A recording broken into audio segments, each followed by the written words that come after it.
pero muy buenas noches para todos. Es una alegría para mí poder comenzar esta Semana Santa junto con todos mis hermanos aquí presentes.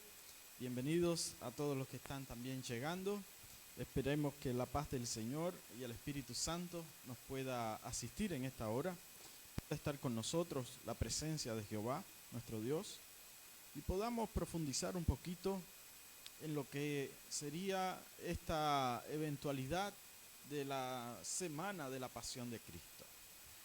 Nosotros tenemos, por decirlo de alguna manera, un resumen en los evangelios de lo que pasó Cristo en esa última semana. No tenemos todo lo que aconteció, porque sabemos que fue mucho más. Sabemos que fue mucho más intenso. Pero hoy nosotros vamos a plantarnos un poco en el capítulo 26 de Mateo, a partir del versículo 36. Si tienes tu Biblia ahí en tu casa, donde me estás observando, donde nos estás acompañando, y si estás acá en la iglesia también, abrimos la Biblia en el capítulo 26 de Mateo y versículo 36 en adelante. Aquí ya Jesús había hecho la cena con sus discípulos, había hecho esa cena especial con ellos, donde le lavó los pies y donde él anuncia allí por tercera vez su muerte. Pedro le dice que si era necesario iba también a morir con él. Aunque todos se escandalizaran, él iba a morir. Y Jesús le dijo, allí le anunció que antes que el gallo cantara, ya lo habría negado 3 veces. Pero ahora, en el versículo 36, dice lo siguiente. Entonces llegó Jesús con ellos a un lugar que se llama Getsemaní, y dijo a sus discípulos, sentaos aquí, entre tanto que yo voy y oro.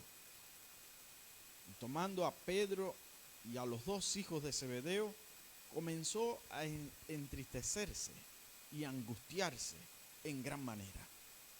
Entonces Jesús le dijo, mi alma está muy triste hasta la muerte, quedaos aquí y velad conmigo.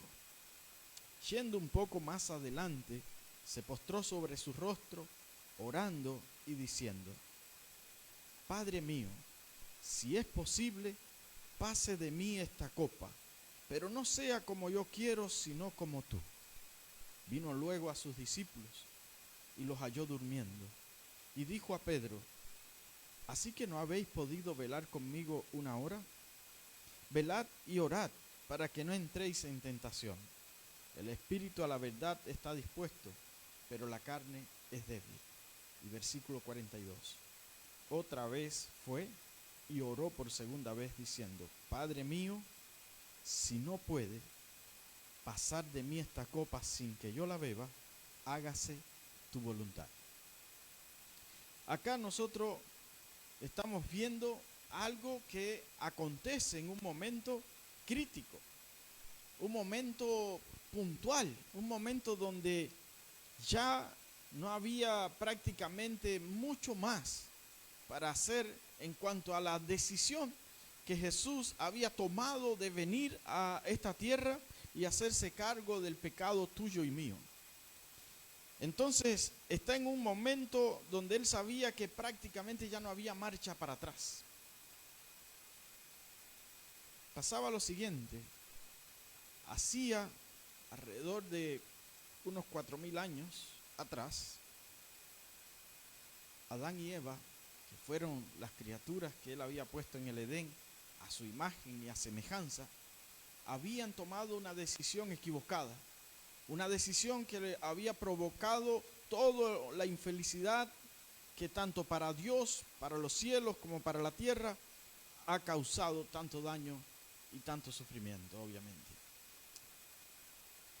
Y era un momento donde nosotros ahora vemos a Jesús acá orando, diciendo, no, mira Padre, si es posible pasa de mí que yo no beba esta copa, que yo no tenga que morir. Había una razón por la que Jesús estaba diciendo esto, y es que Jesús tendría que enfrentarse a una muerte que ningún ser humano, ningún ser creado, nada ha experimentado. Pero ¿cómo? Si la muerte en la cruz romana era algo que se practicaba hacía ya un gran tiempo. De hecho, la cruz era símbolo de muerte, de tortura, era algo terrible. Los romanos habían investigado a ver de qué manera, habían probado todas las formas en las cuales una persona moría, pero que le tuviera terror a la muerte. Y ellos encontraron la muerte crucificada. Y Jesús, obviamente, sabía que esa muerte física allí en la cruz era terrible. Pero había algo más que torturaba a Jesús. Había algo más que lo angustiaba, que lo hacía triste. Porque la Biblia dice que estaba triste en gran manera. ¿Qué es lo que ponía triste a Jesús? ¡Wow! ¿Saben? Dios y el pecado no pueden estar juntos. El pecado y Dios no pueden convivir. Entonces, hubo un momento que Satanás pecó, se rebeló en el cielo y la Biblia dice no se halló más lugar para él en el cielo. No podía estar más allí. Y Dios tuvo que sacarlo del cielo. Hubo un momento que Adán y Eva pecaron y en el Edén, que es el lugar donde Dios visitaba constantemente, la presencia de Dios venía, no pudieron estar más allí. Y también fueron expulsados del Edén. Entonces, Dios siempre tuvo que sacar al pecado y también a los pecadores. Entonces, ¿cómo? Dios echa para allá a los pecadores y ¿qué hace con nosotros? Bueno, lo que Jesús estaba por hacer era precisamente un rescate a los pecadores. Él debía de volver a rescatar a todos los pecadores. Yo quiero invitarlos a un versículo que nosotros vamos a muchas veces durante la semana visitar. Yo sé que todos nosotros conocemos ese versículo, Juan 3:16. Vayamos, porque es necesario que nosotros aprendamos a citar este versículo. Citemos este versículo de la manera correcta, como lo dice. Juan 3:16. Vamos a leer juntos. Porque de tal manera amó Dios al mundo que ha dado a su Hijo unigénito, para que todo aquel que en Él cree no se pierda, mas tenga vida eterna. Saben, he escuchado un montón de veces a la gente decirlo mal. La gente dice, para que todo aquel que en Él crea. ¿No ha escuchado eso usted? Crea, como si fuera después. Pero la Biblia habla en presente. Para que todo aquel que en Él cree. ¿Cree cuándo? Ahora. Dice crea. ¿Ven? Hay Biblias tendencieras. Nosotros no se pierda el tema del lunes. El tema del lunes va a ser extraordinario porque vamos a aclarar algunos pasajes bíblicos como el que cuando el ladrón en la cruz le habla a Jesús. Vamos a citar, vamos a aclarar por qué en algunas Biblias allí Jesús cuando le promete que va a estar con él en el paraíso, algunas Biblias dicen que fue ese mismo día, otros dicen que fue después. Veamos qué tiene la razón. No te los pierdas el lunes, tienes que estar acá. Pero aquí dice claramente, por eso yo quiero que ustedes sepan que la Reina Valera es una Biblia extraordinaria. A mí me gusta mucho la Reina Valera del 60, una de las Biblias con una traducción de las más fieles que existe. Si tienes que tener una Biblia, esa tienes que tener. Miren, versículo 31, ¿estás conmigo? ¿Estás conmigo ahí? En Juan 3. El que de arriba viene es sobre todos, que es de la tierra, es terrenal, y cosas terrenales habla, y el que viene del cielo es de todos. Y el que lo vio y oyó, esto testifica, y nadie recibe su testimonio. El que recibe su testimonio, este atestigua que Dios es veraz. ¿Saben qué pasó? Dios prometió algo. Dios prometió algo importante. Y debía de acontecer eso que Dios prometió. Cuando el ser humano fue a ser creado, cuando fue allí a ser hecho a la imagen de Dios, Dios tuvo que hacer una inspección de lo que acontecería con el ser humano. Y había que tomar una decisión importante. El ser humano iba a pecar. Dios lo sabía. ¿Cómo? Dios sabía que nos íbamos a meter en este sufrimiento. Dios sabía que íbamos a fallarle. Dios sabía que íbamos a morir. Dios sabía que íbamos a estar en esta rebeldía. Dios sabía todo. Entonces Dios tenía que tomar la decisión. ¿Creamos al ser humano o no lo creamos? ¿Hacemos a los seres humanos o no lo hacemos? Entonces allá arriba se empezó a gestar lo que se llama en la Biblia y en teología el plan de redención, el plan de salvación. ¿Cómo Dios iba a lidiar con el tema de la salvación de los seres humanos? Era algo impensable, era algo todavía no revelado. Pero allí aconteció algo muy importante. Cuando ellos buscaron todas las alternativas habidas y por haber, a ver de qué manera vamos y salvamos al ser humano. ¿Quién puede salvarlo? ¿Quién puede redimirlo? ¿Quién puede rescatarlo? Seguramente Dios, repasando algunas páginas más adelante de la historia, vio a un hombre llamado Job, el cual él mismo se refiere en la Biblia como: ¿has visto a mi siervo Job? Varón perfecto, apartado del mal, recto, temeroso de Dios. Pero buscando en algunas páginas de la Biblia, Dios vio que no era posible. Después siguió Dios buscando más adelante y encontró un hombre llamado Moisés, el cual escribió de Job. Y Moisés era un hombre santo, era un hombre muy manso, el hombre más manso de toda la historia de la humanidad. Pero Dios vio que tampoco no era posible.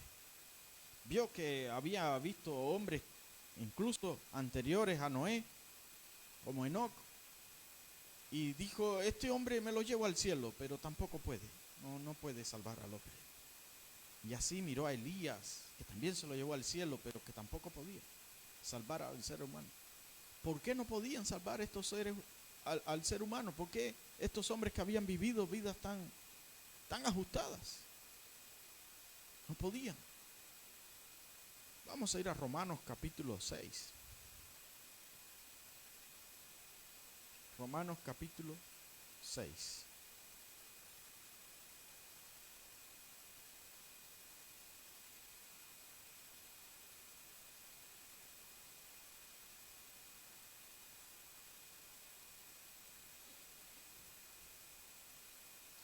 Vamos a ir ahí, capítulo 6, versículo 23. Dice: porque la paga del pecado es muerte, mas la dádiva de Dios es vida eterna en Cristo Jesús, Señor nuestro. Había que pagar el pecado con muerte, ¿sí o no? Sí. Pero ¿por qué ningún ser humano de estos que mencionamos? Capítulo 3, versículo también 23. Capítulo 3 de Romanos, versículo 23. Por cuanto todos pecaron y están destituidos de la gloria de Dios. O sea, convenimos que la Biblia dice que la paga del pecado es la muerte. Por lo tanto, debía haber una muerte que pagara el pecado. Solamente con la muerte se paga el pecado. Entonces, buscaríamos a un hombre que fuera un hombre santo, un hombre que pudiera morir en lugar nuestro, pero Romanos también nos dice que todos pecaron. Entonces ni Job, ni Moisés, ni Elías, ninguno podía. Y Cristo dijo: bueno, yo me voy a hacer un ser humano. Yo me voy a hacer un ser humano y yo voy a morir en lugar de ellos. Yo seré el cordero que morirá por ellos. Y como Dios, que había anunciado ya desde lo alto, como leímos ahorita, desde lo alto vino Dios para testificar de esto. Dios había ya planificado que Jesús muriera en lugar de los seres humanos, y así lo había profetizado, así se lo había dicho a Adán y a Eva. Génesis capítulo 3, versículo 15, dice lo siguiente: y pondré enemistad entre ti y la mujer, y entre tu simiente y la simiente suya. Esta te herirá en la cabeza y tú le herirás el calcañar. Entonces allí Dios ya había anunciado que alguien va a venir y que va a hacer justicia. Alguien va a vindicar el nombre de Dios y vencer a la serpiente. Entonces el hombre que estaba en un problema tremendo porque había comido, versículo 17, no te vayas de ahí, de Génesis 3, dijo, y al hombre dijo, por cuanto obedeciste a la voz de tu mujer y comiste del árbol que te mandé diciendo, no comerás de él, maldita será la tierra por tu causa, con dolor comerás de ella todos los días, ¿qué cosa? De tu vida. Espinos y cardos te producirá y comerás plantas de campo. Con el sudor de tu rostro comerás el pan hasta que vuelvas a la tierra, porque de ella fuiste tomado, pues polvo eres. ¿Y qué cosa? Exactamente. Entonces el hombre estaba contra las cuerdas. Los seres humanos estábamos contra las cuerdas, perdidos, condenados a la muerte. El hombre estaba condenado totalmente a la muerte. Y así mismo pasó. ¿Saben? No ha visto manera de que el hombre pueda justificar su pecado. No había manera. El hombre no podía justificarse a sí mismo. El hombre no podía librarse él mismo. El hombre trató de esconderse de la presencia de Dios, pero no pudo. Dice el versículo 8. Vamos un poquito antes. Y oyeron la voz de Jehová Dios que se paseaba en el huerto al aire del día. El hombre y su mujer se escondieron de la presencia de Jehová entre los árboles. ¿Qué cosa? De jardín. Ellos se habían escondido de la presencia de Dios, huyeron de la presencia de Dios. Se avergonzaban, no podían, porque el pecado no puede estar en la presencia de Dios. El pecador no soporta estar en la presencia de un Dios santo. Entonces ellos huyeron, se escondieron, se apartaron, porque el pecado los alejaba de Dios. Y como no había manera de esto, los seres humanos, cuando pecaron, se vieron desnudos, cosieron hojas de higuera, se taparon la desnudez, la vergüenza que ellos tenían, y aún así podían estar en la presencia de Dios. El versículo 21 dice, y Jehová Dios hizo al hombre y a su mujer túnicas, ¿de qué? De pieles, ¿y qué? Y los vistió. Y los vistió. Dios los vistió con pieles. Para que hubieran pieles, tuvo que haber antes un sacrificio, una víctima, ¿sí que no? Entonces, esa víctima anunciaba que alguien iba a morir en su lugar. Ya ese día, como Dios dijo, yo te dije que el día que comas del árbol morirás, pues hubo una muerte sustituta, porque Dios no miente. Ese día alguien murió en lugar de ellos. Y Dios los vistió con las pieles de esa víctima que simbolizaba la muerte del Redentor, del Mesías, de el que los iba a salvar. La verdadera muerte sustituta en lugar de Adán y Eva y de todos nosotros. Cuando leemos acá Mateo 28, necesitamos volver para allí, Mateo 26, versículo 40. Dice, otra vez oró por segunda vez diciendo, Padre mío, si no puede pasar de mí esta copa sin que yo la beba, hágase tu voluntad. Jesús está diciéndole a Dios, mira, yo sé que ya en la eternidad buscamos, impresionamos, fuimos minuciosos a ver si algún ángel, algún ser humano, alguien podía venir y morir por el ser humano, pero no podía venir otro. No podía venir ninguna otra persona en lugar de los seres humanos. Nadie podía hacerse cargo y Jesús tuvo que ofrecerse. Esto tiene un porqué. Si lo quieres descubrir, ya te adelanto. El por qué solamente Jesús podía morir por los seres humanos. Es imperdible ese tema. Tienes que venir el viernes. Yo voy citándoles, voy adelantándole para que ustedes sepan. Pero el viernes vamos a explicar por qué razón Jesús fue el único que podía morir por los seres humanos. ¿Está bien? ¿Por qué? Pero hoy yo quiero que tú te concentres en esto. Jesús tuvo que beber una copa que nos pertenecía a nosotros. Jesús tuvo que beber una copa que era mía y tuya. Ninguna otra criatura podía hacerse cargo de beber la copa que era tuya y mía. Entonces, ¿quién fue el que murió allí por nosotros? Saben, a mí me encanta cómo Juan, en su capítulo número 1, vamos a ir al Evangelio de Juan, capítulo 1. Fíjense, ustedes van a ver mucho movimiento de la Biblia estos días, porque a mí me gusta que la Biblia sea la que hable, más que yo. No me gusta mucho hablar yo sin fundamentos bíblicos. La Biblia. Juan capítulo 1, versículo 1 dice: en el principio era el verbo, y el verbo era con Dios, y el verbo era Dios. Este era en el principio con Dios. Todas las cosas fueron creadas, fueron hechas, todas las cosas por Él fueron hechas. Y sin Él nada de lo que ha sido hecho fue hecho. En Él estaba la vida, y la vida era la luz de los hombres. Versículo 14. Y aquel verbo fue hecho carne y habitó entre nosotros, y vimos su gloria, gloria como el unigénito del Padre, lleno de gracia y de verdad. O sea, ¿quién era aquel que estaba pidiéndole a Dios que si era posible pasar esa copa? Que si era posible, vamos a buscar una vez más. Ya sé que buscamos en el pasado que alguien estuviera acá, que no tuviera que ser yo.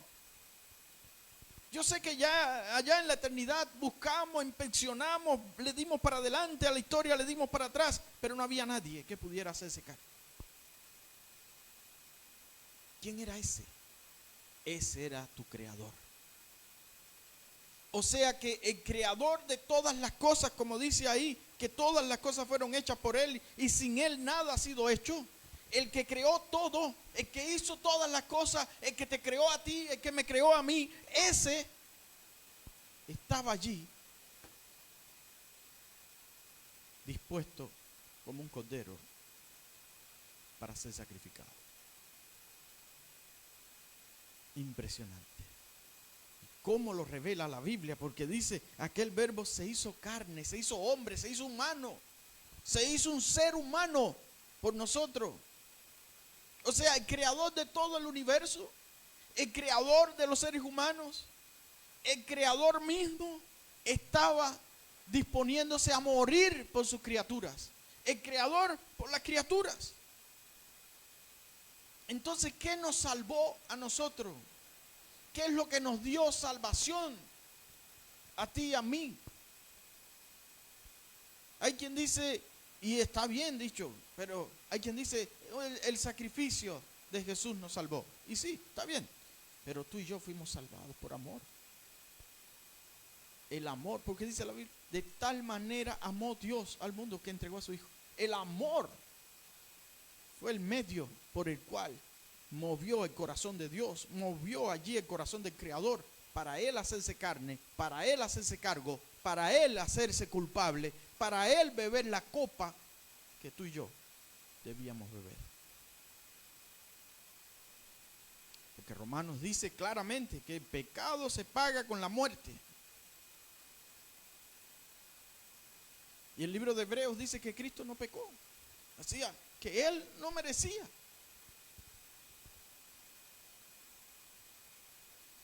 Nosotros que sí hemos pecado, porque todos pecamos, éramos los que teníamos que morir en lugar de Cristo.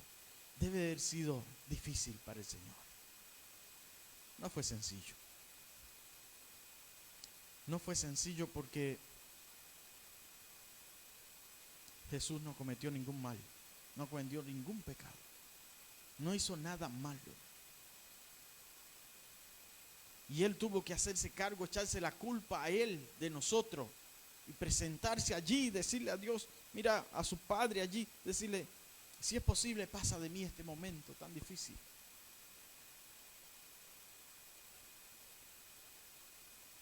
Pero él sabía que no había otro, él sabía que no había posibilidad, otra persona no podía hacer. Ustedes recuerdan que Moisés y Elías se le presentaron en el monte de la transfiguración a Jesús. Y cuando esto aconteció, allí en el monte de la transfiguración se presentó Elías y Moisés.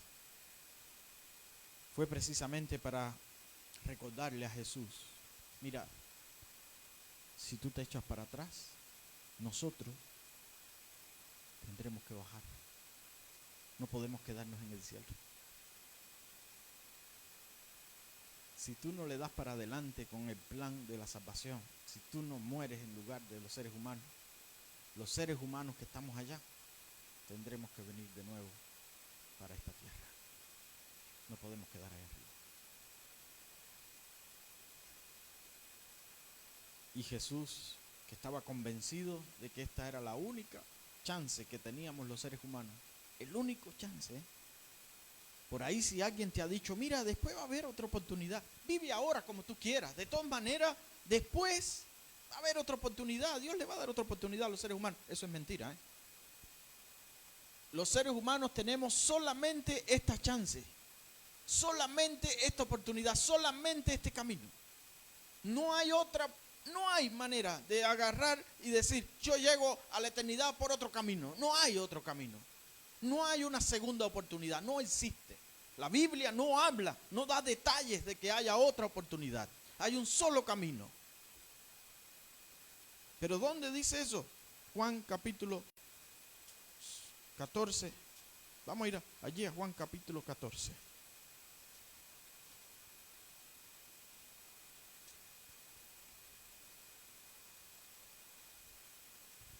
Versículo 6. Jesús dijo, yo soy el camino y la verdad y la vida. Nadie viene al Padre, sino ¿qué cosa? Por mí. Entonces no hay otro camino. No te dejes engañar de que por alguna otra manera vas a entrar al reino de Dios.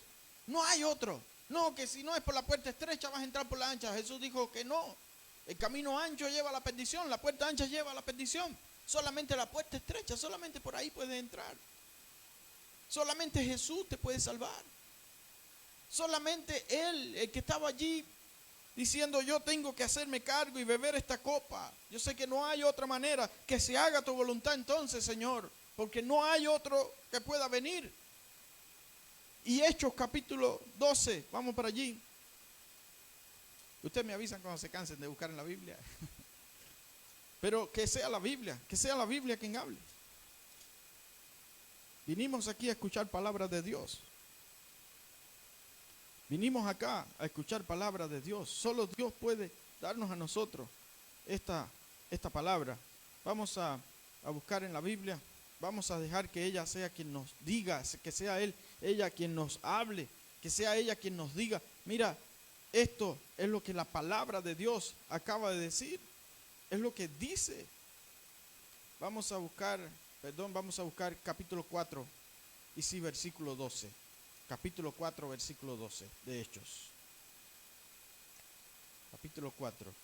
Estoy intentando memorizar todos los versículos. 4:12. Dice, y en ningún otro hay salvación, porque no hay otro nombre bajo el cielo dado a los hombres en que podamos ser salvos. O sea, aquí la Biblia está reafirmando una vez más que cuando Jesús le dice al Padre, mira, si es posible, pasa de mí esta copa.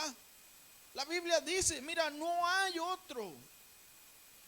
No existe otro, no hay otro nombre en el cual puedan ser salvos. No existe, no hay otra persona a la cual enviar. No había otro cordero que podamos poner allí a disposición del sacrificio. Tenía que ser el Creador mismo. Tenía que ser el mismo Jesucristo. Tenía que ser Él. Nadie más podía morir por los seres humanos. Y Hechos 4:12 lo reafirma. En ningún otro hay salvación. En ningún otro hay esperanza. En ningún otro hay. No hay otro nombre debajo del cielo. No hay otro nombre. en el cual podamos ser salvos. No existe otra persona que pueda beber esa copa. Y Jesús le dice, mira, Padre, entonces hágase tu voluntad. Vamos para adelante con este plan. Nosotros tenemos la suerte y la bendición, la ayuda, la venia de Dios, de haber conocido en estos días a Hugo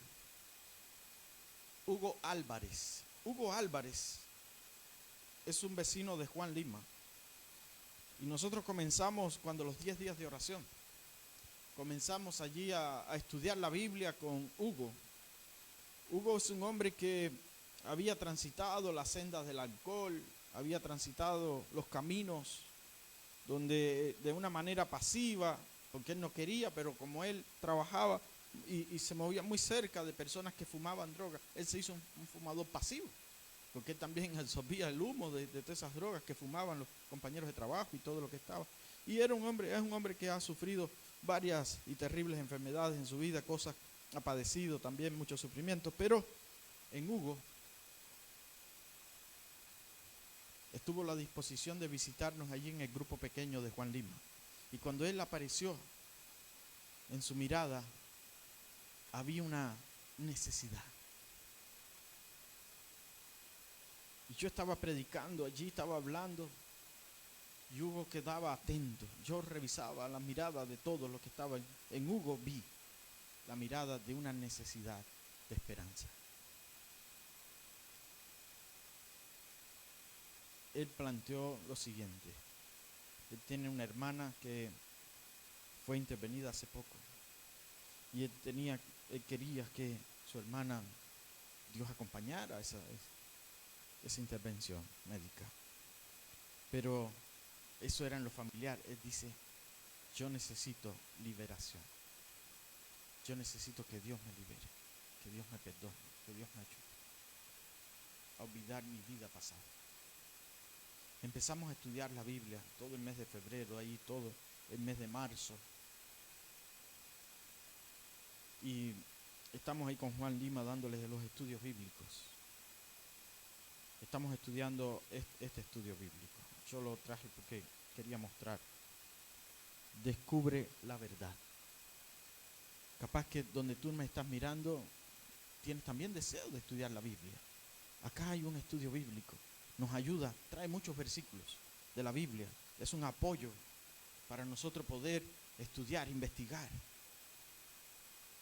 Y él quería más. Y ya esto trae 10 lecciones. Ya las terminamos con Hugo.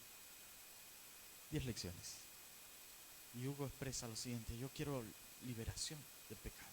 Yo quiero que mi conciencia quede tranquila, porque yo sé que mi vida pasada estuvo mal. Yo quiero una oportunidad. Y nosotros le dijimos, Hugo, el único que te puede dar vida tranquila, conciencia en blanco, tranquila, paz, es Jesús. Jesús puede borrar todas tus transgresiones, porque Él vino a morir por ti y por mí. Él fue el que se inmoló por nosotros. Y Hugo lo entendió, así tan rápido, porque es una persona que estaba desesperada buscando a Jesús, buscando a Dios, buscando liberación. Y quien llegó a un lugar donde habían cristianos congregados para pedir una oración por su hermana, terminó siendo él alcanzado allí por el Espíritu Santo, atrapado por el Espíritu Santo. ¿Saben qué? Hugo no falta ningún miércoles a la iglesia, no falta los sábados a la iglesia, esté lloviendo, esté como sea, Hugo está. Y él dijo lo siguiente: yo quiero ser bautizado. Hay un llamado que nos está haciendo, una solicitud que nos está haciendo la División Sudamericana para un testimonio de una persona que haya sido alcanzada por la identidad, por necesidad de salvación.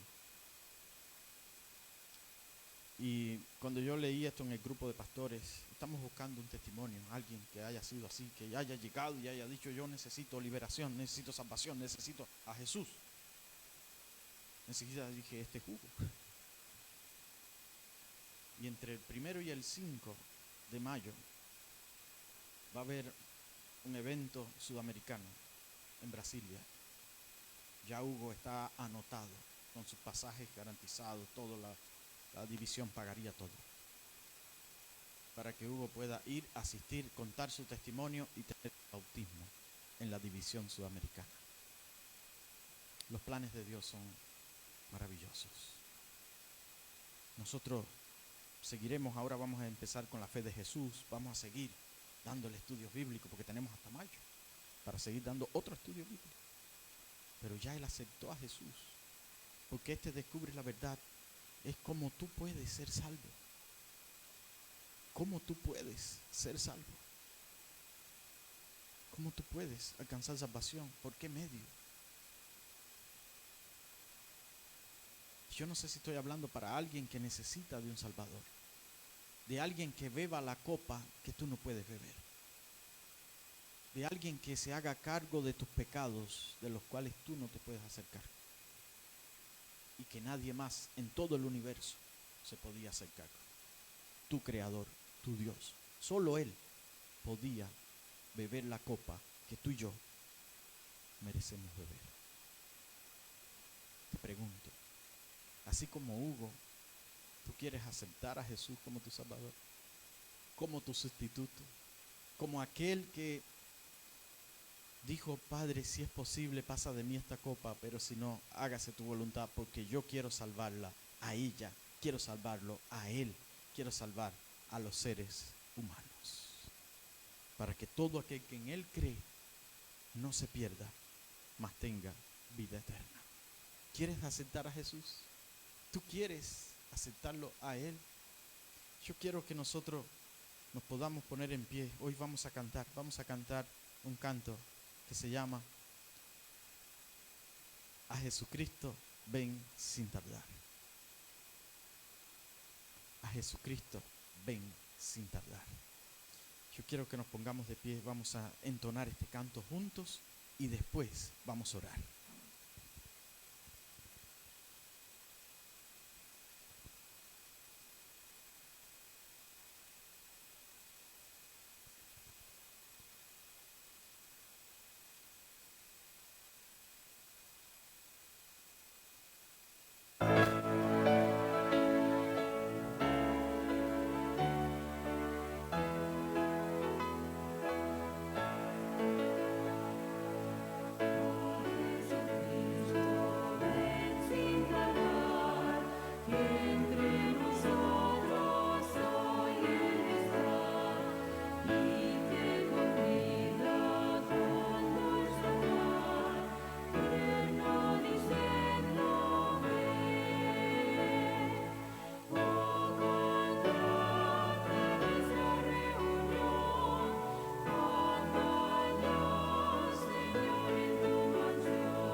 Querido Padre, En esta noche hemos repasado ese momento de Jesús en Getsemaní, donde el Señor te pidió que si era posible que pasaras esa copa, Señor, porque fue una copa terrible. Mañana vamos a experimentar un poquito cómo le fue a Jesús para llegar hasta el momento de la crucifixión. Vamos a ver qué acontecía, cómo fue todo eso, quién lo acompañó hasta allí. Pero Señor, Él sabía que no había manera, no había otro nombre debajo del cielo, no había otra persona en el universo que pudiera hacerse cargo de esto. Por eso Jesús te dijo, hágase entonces tu voluntad, Señor. Porque el único chance que tienen los seres humanos se llama Jesucristo. La única oportunidad se llama Jesús. Tú nos amas y con amor eterno, Señor, hiciste este sacrificio de amor por nosotros para darnos redención, darnos oportunidad de salvación. Capaz que estoy hablando en esta noche para alguna persona, Señor, en la cual tú debes trabajar en esos corazones, tú debes trabajar, Señor, en esa alma, tú debes trabajar en esa mente para que decida de una vez para siempre aceptarte como tu Salvador personal, como el Salvador personal que ellos necesitan. Te alabamos, te engrandecemos, te exaltamos, Señor, porque tú hiciste esto para darnos a nosotros vida eterna. Si hay alguna persona allí en su hogar o acá en la iglesia, donde esté, que necesita el abrazo del Espíritu Santo para que su corazón sea allí transformado, sea cambiado, sea alcanzado por el poder de la salvación, permítele, Señor, rendirse a ti y aceptarte. Mañana queremos darnos citas en este lugar. Por lo tanto, Señor, llévanos en paz a nuestros hogares y mañana por tu gracia que podamos volver y si es posible con algún amigo, algún familiar, alguien más. Danos tu bendición. En el nombre de Jesús lo pedimos. Amén.